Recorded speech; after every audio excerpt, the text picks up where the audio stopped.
come from southern Utah. We're from Oklahoma. Come from the San Francisco Bay Area. I'm from Fort Worth, Texas. I might be the only Connecticut plate down here. I'm from New Braunfels, Texas. And I'm from Navarre, Florida. We're from Colorado, Colorado Springs. From Las Vegas, Nevada. From Northern California.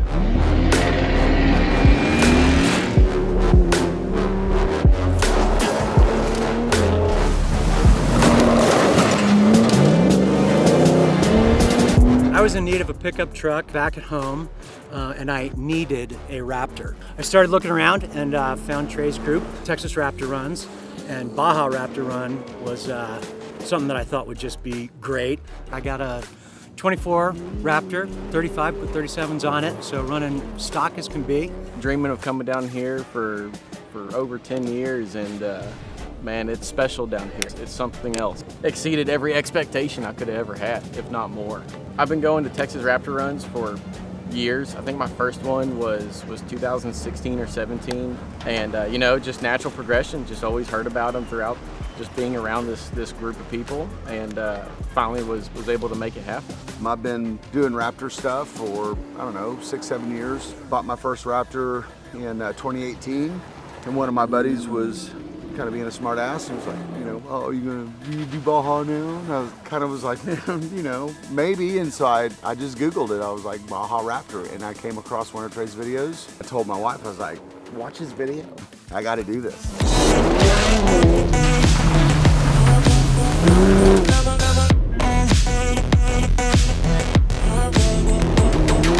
You guys probably know this is our 6th trip this year.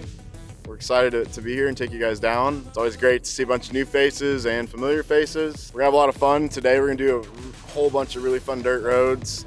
The whole trip's gonna be awesome. We're gonna do a ton of dirt. We're gonna see some beaches. We're gonna swim with some whale sharks. I've been to Baja several times, but never like this. I thought the Raptor run was gonna be perfect, and once I saw the videos, I knew I had to give it a go. I'm gonna struggle to explain exactly how exciting and how different this experience is from anything I've ever done in my life. I come from a long line of road racing background and never done anything off-road. It's met and exceeded all my expectations.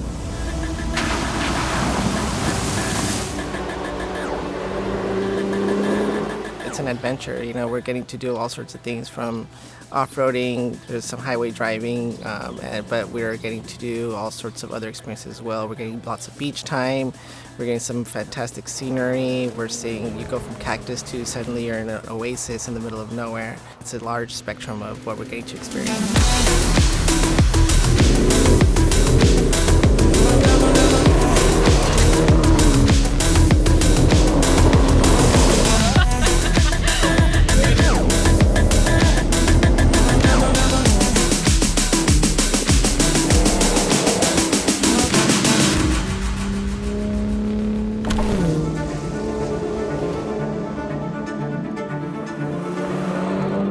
You know, it's always the joke, right? The Starbucks truck is the Raptor, and then you bring it down here, and it doesn't matter if it's bone stock. Like, you can come do these roads, and you'll drive these trails that you're like, there's no way a stock truck can do this, but a Ford Raptor can't. Like, you can get in this truck and drive trails just don't add up. And I'm the same way. This is the 9th trip on that truck.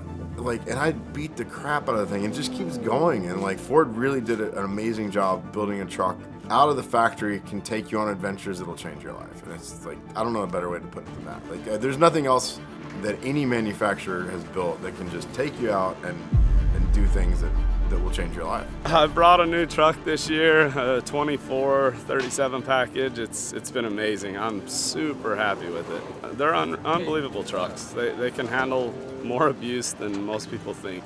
You see the videos from the past and everybody saying, Raptor, it's amazing what it can do and it's unbelievable, and I can't even describe that doesn't even describe how capable this truck is. And coming down here, you know, in your first run, you're thinking, should I be doing this? Is the truck going to hold together? I've heard that they can take a lot of this type of terrain, and lo and behold, it's incredible what these trucks can do.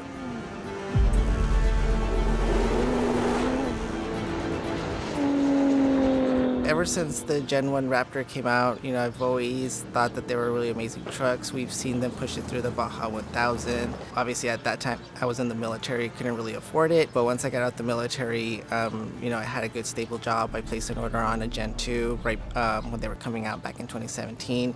Had that truck, had it for several years, done some modifications, several trips with that off-roading. And then now we're here in 24 with the Gen 3s, Gen 3.5, whatever you want to call it. And we brought that here stock pretty much, just added, you know, the spare tires and a couple of things like that. But, you know, it's been an amazing truck. That's what's really great about these trucks is you could just bring up stock and you could get through almost anything that, you know, lots of these other really heavily modified trucks can do. Whew, okay.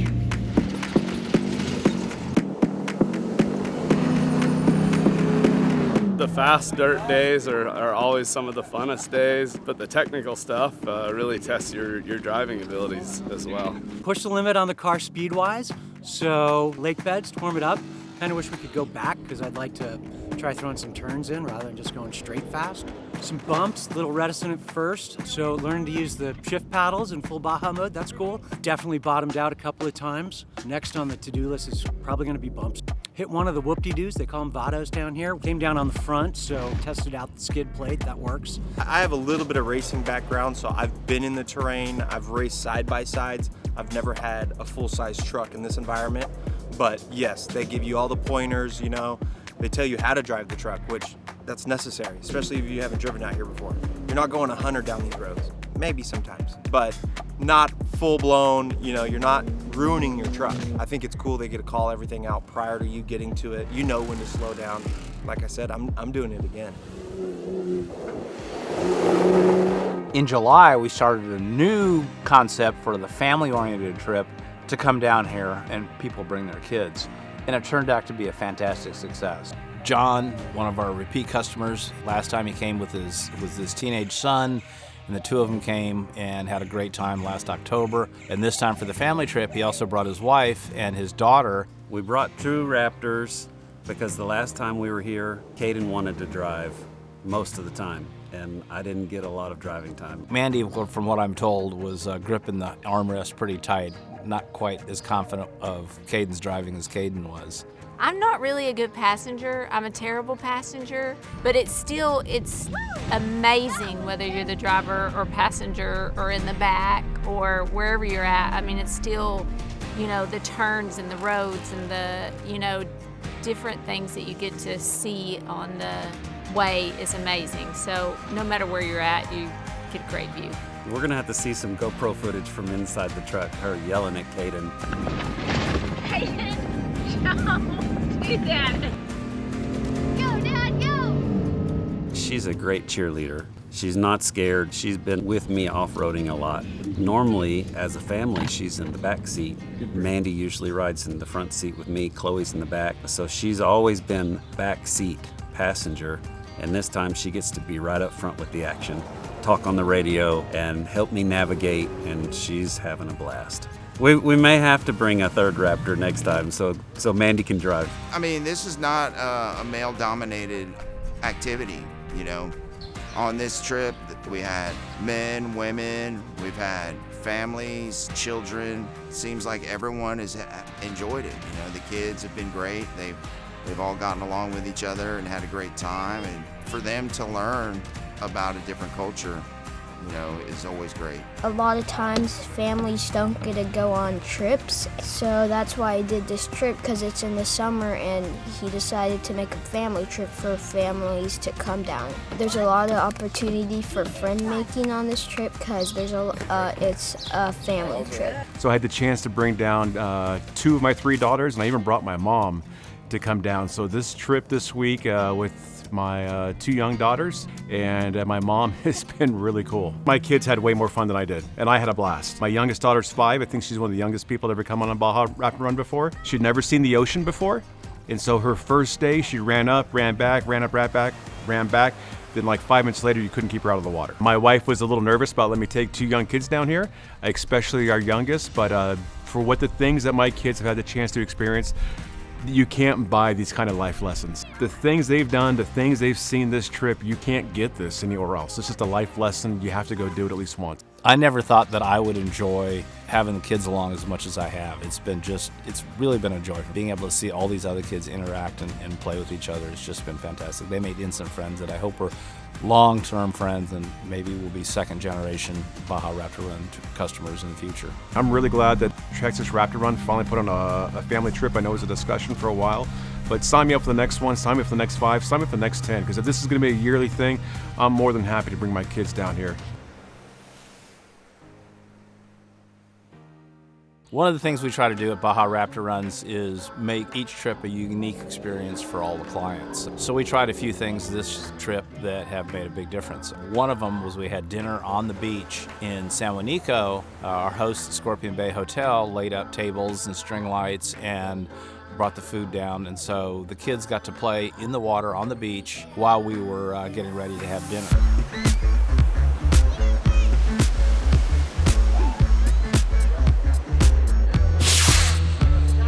I did the 5-day trip last time, and it was a lot of driving. It was 12, 14-hour days. We got in hotels late at night. This trip, every day we stopped at the beach. Every day we had easily 2 or 3 hours on the beach, plus pool time. The things that Trey did, and I always marvel at the food. The food down here is absolutely fantastic. Besides the setup in the hotels, the food down here in Baja is unreal. It's delicious. I'm not a foodie, but it was fantastic. But yeah, just the things, like the simple things, the beach night, having dinner on the beach for the 25 of us was just, where else can you do that besides down here in Baja, Mexico, just out of the blue? After you ride and you're in the sand all day and it's hot, and you're sitting there and you're like, okay, I need a break, and then went down to the beach for dinner.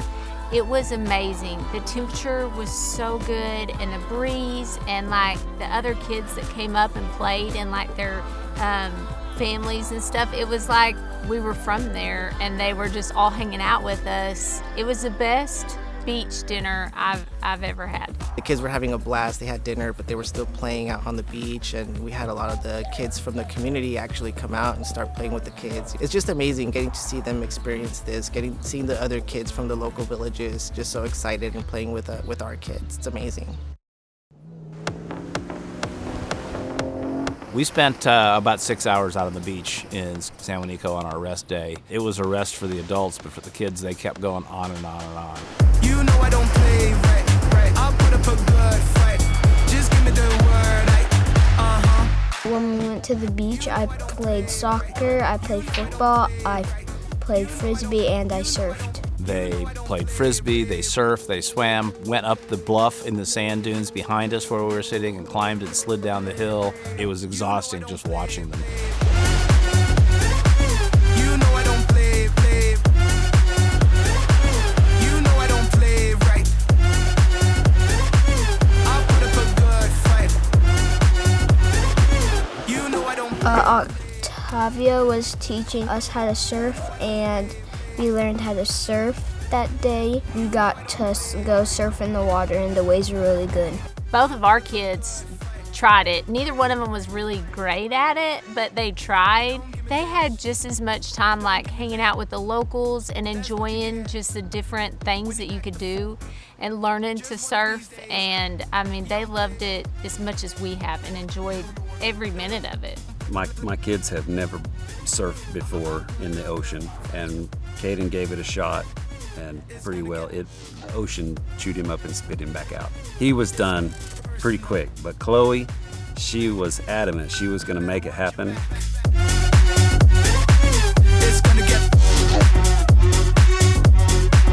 It's gonna get personal. We are going to see the school that I've never been to before, taking some gifts and some supplies to the kids that need it. This week, going to San Juanico, giving the kids school supplies. There's something about giving kids stuff that don't have anything that's really important to me. About brings a tear to your eyes. And my wife, that was her favorite part of the trip, and really opens your eyes to just how appreciative they are of everything we brought down, and it was just amazing. We don't get a lot of opportunity to do real good in the world, and that was awesome. Those kids were so sweet. They were so gracious. They were excited. When we pulled away, they were huddled up and trading candy for stickers, and oh, I've got this sticker, but I don't have that one. And the joy that they got out of $2 worth of worthless things to us, for them to celebrate a bunch of random dudes driving through their town and being able to be a part of that was the best. Even the staff of the school, there might have been a couple of parents and the teachers, and they're excited for the kids. I don't know what their normal everyday looks like. I have an idea. For them to be that excited about something that's so easy for us to do, it was awesome. And stopping at the school and giving all the kids these stickers, I mean, it means a lot to them. I mean, I think really all they have down here is the racing community. So being able to come down, experience that, I mean, next year we're all coming with stickers. We're all coming with more supplies for the kids. I mean, I want to say that makes the event what it is. We were arriving back from the sand, and like 20 kids were just in the front waiting for the trucks to come because they knew we had stickers. Well, after watching the videos, you understand that the locals, as we pull into town, are very, very aware of our group and coming into town. And the kids come pouring out of the houses. They come up to the trucks and they want you to talk to them about their experiences, and they're asking for stickers. And a lot of people brought candy and stickers and things like that to hand out, and the kids just love it. And as we pull into town again, they love coming out and seeing us. They love coming out and seeing all the trucks and getting a high five from us, and it's just a great experience to roll into some of these towns. They are so happy to see everybody, and they're so excited about the Raptors and just like learning about it. And all of them were super nice. I mean, everybody has been so nice. And, you know, even though sometimes you don't know exactly what they want, you know, having y'all to help us and be able to interact, that's even better. And I was talking to that boy, and there was a guy behind us, and he knew that I didn't speak Spanish, and so he was actually helping me out translating to the boy so that, you know, I could learn more about him and his school, and, you know, just how many people were in the town, and just, it's amazing. The 3 or 4 towns we stopped in, we would just get engulfed by kids asking for sticker, sticker, sticker. And it just puts in perspective of how lucky we are. But to come down here and see this, and them to appreciate us showing up, and to see like a genuine love, so to speak, of like, hey, the Americans are here, these big trucks are here, we're going down San Juanico and they're asking us to make the trucks loud or whatever. So it made it really cool, and it makes it fun and exciting, and it makes it enough that I cannot wait to come back down here again.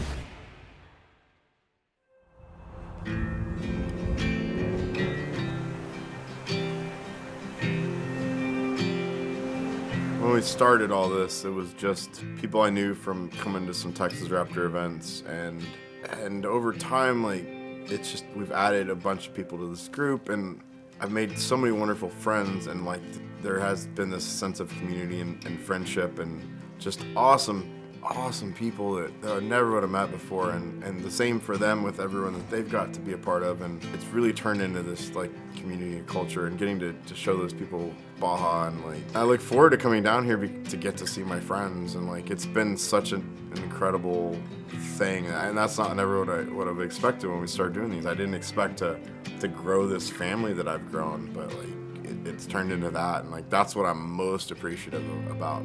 Early this week was Trey's 42nd birthday, and when we got to Scorpion Bay, on the second night when we had dinner at the hotel, some of the staff got together and we had prepared a piñata for him to bang around with the kids, and it was shaped like a truck and stickered up with Baja Raptor Run stickers and hung from the ceiling. We blindfolded the kids and let them swing the bat at it, and we also had a birthday cake.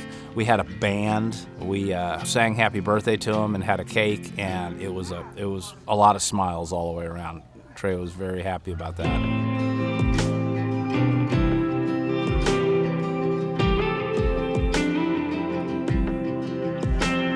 There was a surprise party for my dad. There was cake, party hats, pie, piñata, and we got a lot of candy, and we watched Baja Raptor Run videos.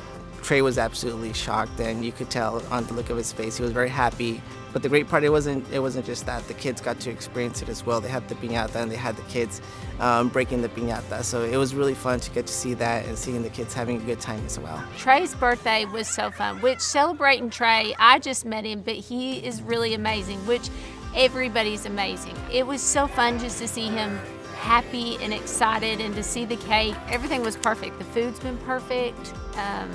We've enjoyed all of it. It's amazing.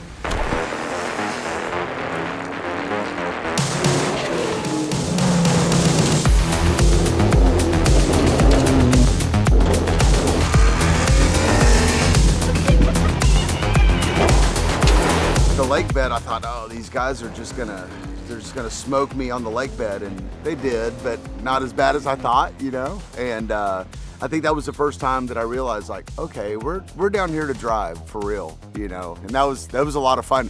Really good to get here and find out that you always have someone in the front, you always have someone in the rear. No one's ever left behind. We stay in a group.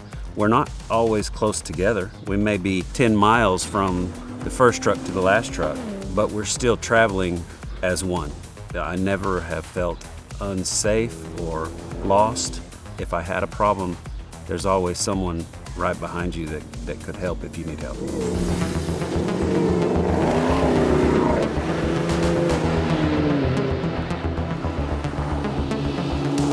Even if you don't know how to do it, they were going over like RPMs that you wanted to be at, and then you also have your radio, so they tell you, you know, what's ahead, so that you're prepared for anything. You can still do really well here and feel like you're a good driver, because Caden feels like he's a really good driver. So he's learning a lot, and he's seeing different trails and stuff, which gives him more experience, because you go from sand to rock and then pavement. So he's getting to see all those things, and it makes you a better driver.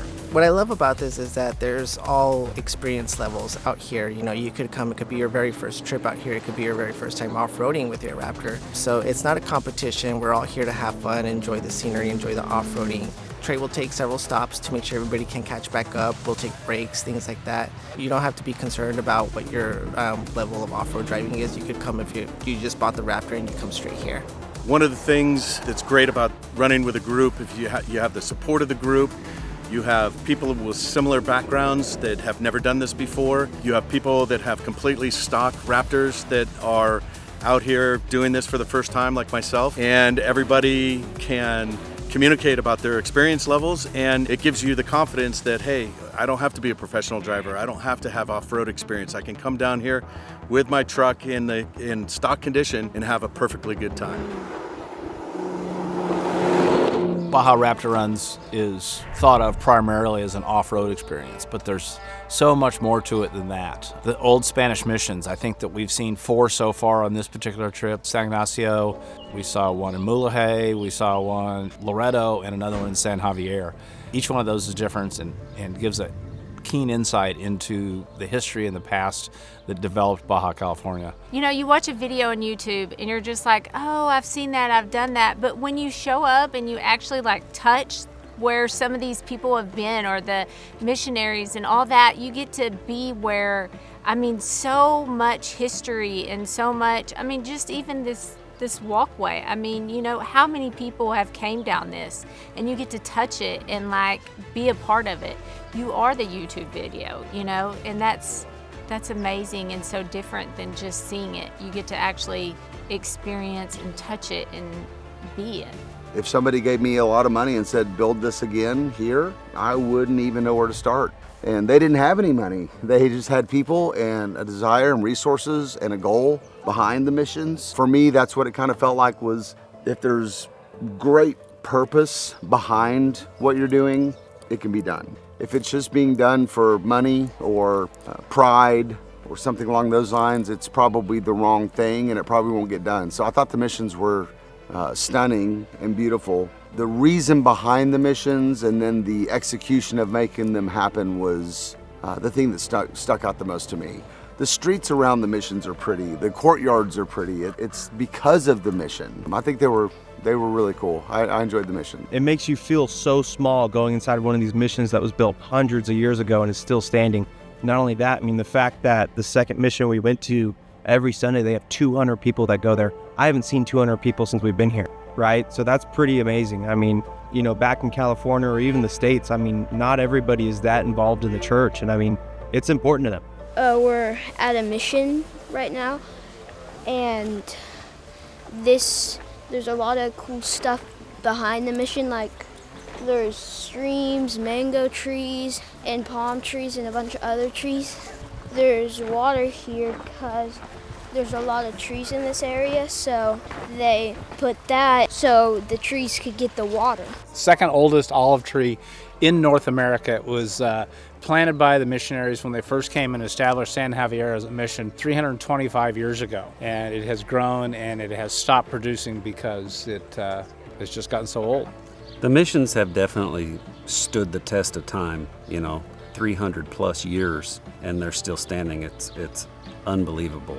And the work that it took to build them and just to get the materials to the building site was a huge undertaking. It's amazing to see that at every mission, it's still being maintained, even after hundreds of years, and the fact that they knew where to put them, because all of them have their own body of water, and I would compare it to an oasis. Plenty of palm trees, plenty of vegetation. It looks like it was built 10 or 20 years ago.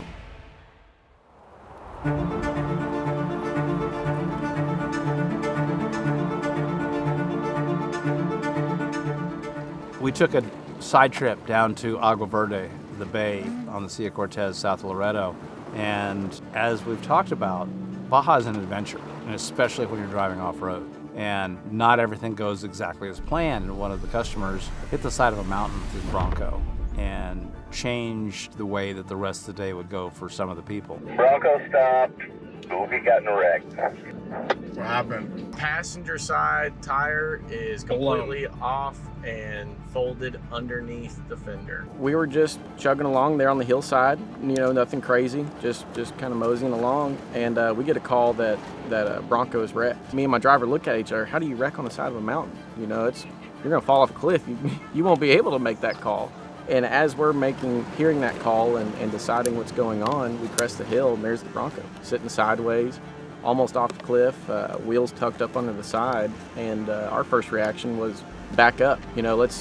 We're kind of down a little hillside, so let's get to where the people behind us can see us. Then I made the call and tried to make sure Trey could hear what was going on, and then check on everybody. And luckily everybody was okay. By the time we hopped out of the truck, they were already hopping out. I mean, it all happened so fast, and everybody was okay.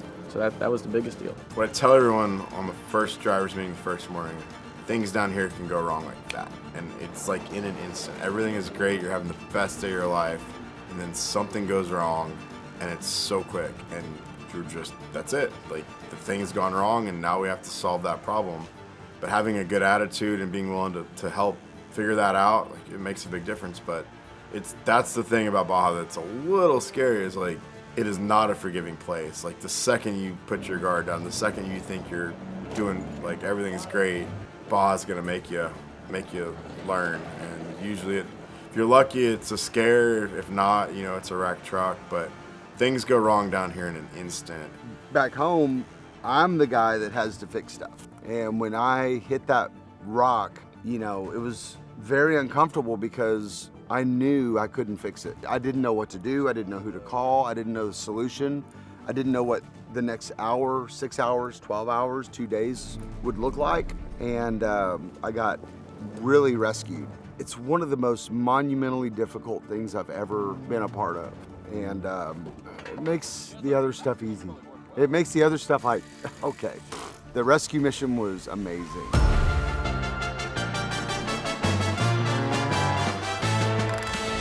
There's a saying, there's no bad days in Baja. And probably the full saying is there's no bad days in Baja, just good stories.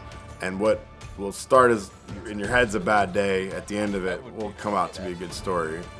They wrote for sale.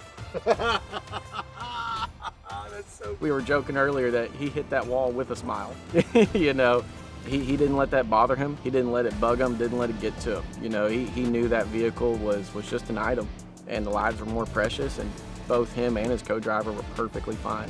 So he was perfectly fine. And then he also knew that the team behind Trey was there to help. You know, he wasn't alone in that scenario. These type of mishaps often bring the best stories on our trips to Baja. And it also gives us the opportunity to interact with a lot of different people who call Baja, California their home. Getting to meet trailer driver Memo and his niece was an experience all their own. He was all enthusiastic about getting us fixed. He has one leg that doesn't work very good. He's got 4 bald tires, but man, he had a little bitty trailer, but he was barking orders, but he wasn't giving up. We finally just had to call it. We spent time waiting for our own trailer to come back down, and it was an epic evening in Baja, California. The stars that night were just absolutely spectacular. We had a fantastic view of the Milky Way. There was no moon up there while we were out there trying to do the recovery and waiting. Woo! Yeah! 30 minutes 30 minute delivery, huh? Wow. I would like a little piece of that, please. Thank you, sir.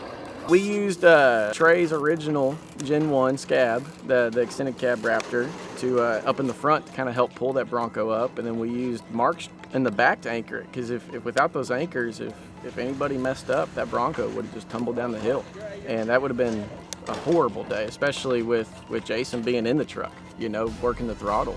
Austin, grab that Pro Eagle and I'll grab the door and then we'll get this thing to slide off. Grab the Pro Eagle.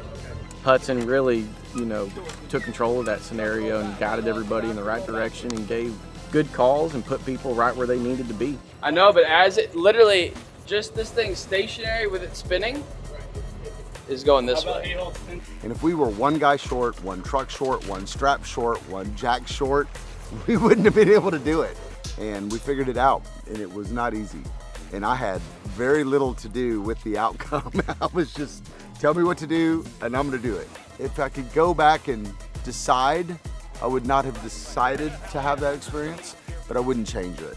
I wouldn't change the experience. I'm glad that I had it.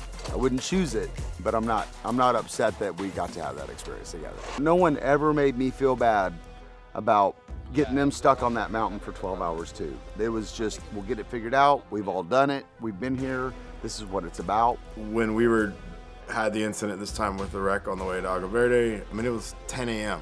and Mark and Hudson and Sergio and everyone, they didn't get back to the room till 3:30. So it was almost a 24-hour recovery. But the Bronco got put on the trailer got back to the hotel, everyone made it safely, and it's a story. It's a lesson learned for the people involved and a good story that's just part of doing Baja.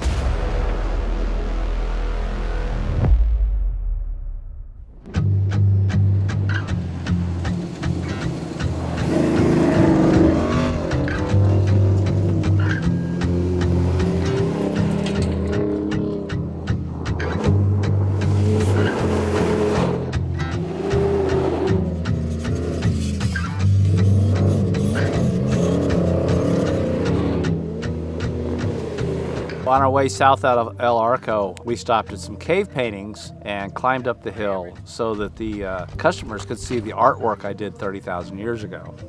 We're gonna go up a little hike to see some really cool cave paintings.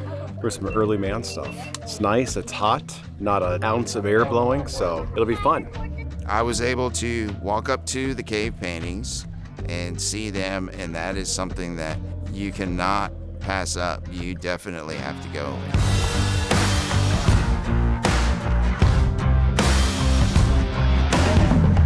I think it's amazing. I think it's aliens for sure. There's no other explanation. It's impossible to imagine anything else happened here. No scaffolding, they didn't bring a boat here. There's no doubt about that. The hike was worth it. Maybe not for all of us, but for me. There's like several caves that have them. They don't know how old they are. They asked the natives, hey, do you know how old these paintings are? And they said they've been here since before we were here. And you notice they all have like 6 fingers and they're all sticking their hands up. And then they have like either funny hats or funny ears and weird appendages. I hate that climb up there, but my youngest daughter, I had to wait for her to get up there, but 5 years old, she climbed all the way up there. So she got up there, she got a huge cheer, and so did I, but it was more so because I was really proud that she was able to get up there and see those cave paintings. There is some interesting scientific data that shows that those are roughly 30,000 years old. So we're talking about 4 separate civilizations. The ones that are depicted in the cave paintings, which are giants, the people who painted that, who experienced the giants, the Indios who were there when the missionaries got there, and then the missionaries and the conquistadors, which is pretty much modern life. There's something behind it, and the fact that we don't know what it is way cool. It leads to your brain going through speculation of what it might be. And I remember thinking a couple of things. One, we were in the heat of the day in the desert, and we made that trek, and we get up there, and all of a sudden, it's cool. There's a breeze. You can see things you can't see from the ground. I don't know how they got up there to paint those things, but my brain started going to, well, what would I do? I'd probably stack some rocks, and then I started thinking, what do they use for pigment?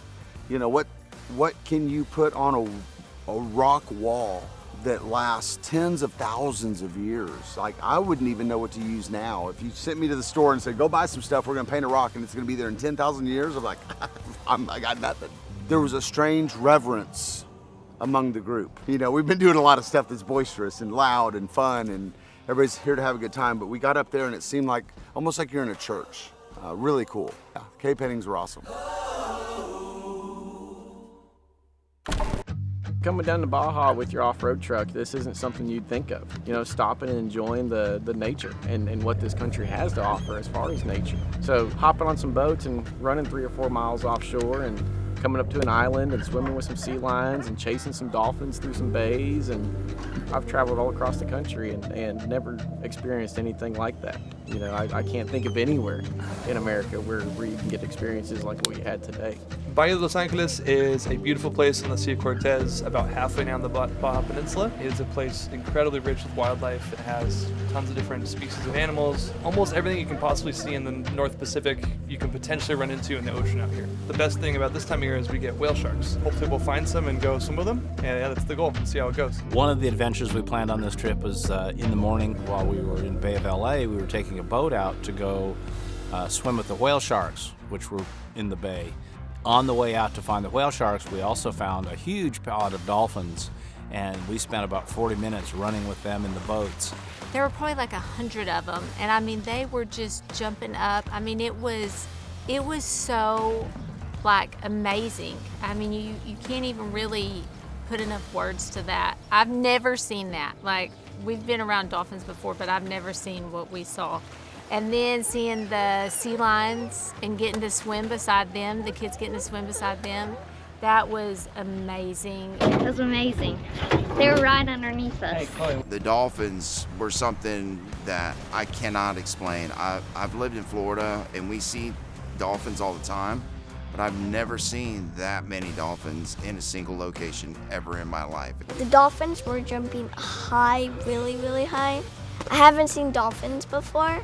Kind of got a little scared because I thought they were gonna like rock the boat, and so they didn't, but I still got a little scared. I was sitting on the bow of the boat. I had my feet and my legs hanging over the bow, and I'm right there. And when the dolphins would jump out and go back into the water in front of the boat, the water would come up and splash me. We're so close. I felt like I was swimming, literally swimming with the dolphins, whatever speed the boat was going. It was incredible. That has been the highlight of my trip. The whales, sharks, and the gray whales. Earlier this week, Mike called and said, hey, just let everyone know we're probably not going to see a whale shark. So set their expectations low. We'll go see sea lions, we'll see some dolphins, we'll do some cool stuff. And we did all day long. We went and saw sea lions, we saw dolphins, and as we're coming in, I told Mike, so we're going to find a whale shark. We're going to see one. I called it. And sure enough, we found one whale shark, and a few guys got in with it. It was just perfect. Like, we didn't expect to see one, but Baja manages to always deliver, and she delivered us a whale shark. 20 minutes from the dock, and all of a sudden we're slowing down, and there it is in the water, and it's 18 or 20 feet long, and just chilling, kinda. And then all of a sudden it's not. It's just kind of gone. It was awesome. Seriously, it's one of the best things that you can do, especially if you like trying new things and testing your limits. This event that Trey puts on, Texas Raptor Runs, is amazing. Just book it and deal with the consequences later. This experience has met expectations and then some. There's just no way to compare it to anything else. Between the terrain and the culture, you just can't put a price on it. If you guys are ever thinking about coming down to Baja and you're uncertain, about it, I 100% recommend it, and especially with BRR and this team, they're amazing. They're on top of their game at all times. So, if you want to come down to Baja, make sure you come down with BRR. It's for everybody. You don't have to have a Raptor. You can bring, as long as your truck's set up correctly, you can come down. We're just all little Raptor biased. I thought what I was paying for was the guide, the stops, the nights in the hotels, food. No way. What you're paying for, and it's not enough, you're not paying enough. You couldn't pay people enough to do the things that the staff does when it's time to roll your sleeves up and get people back on the road. And there's half a dozen examples from our trip. The staff is willing, they're able, they're good-hearted, they're a lot of grace. I just want to thank Trey for creating the community that allows guys like me to experience this place. I would suggest anybody that has a Raptor at least consider doing the trip. Because if you have a Raptor and you don't, you don't know what it's really capable of. We're fairly stock and we've made it, 600 miles through the desert, and it's unreal. Besides just getting to meet the people and learning the culture and the kids at all the different places and the missions, and it's so overwhelming to take it all in. I think you could come down here 100 different times and see something new and see the people and just trying to understand how this all, fits together and their history and why they build the things they build, or the roads, the way the roads are. And there's so much to it that you can't even get it all in one trip. You have to have more than one trip.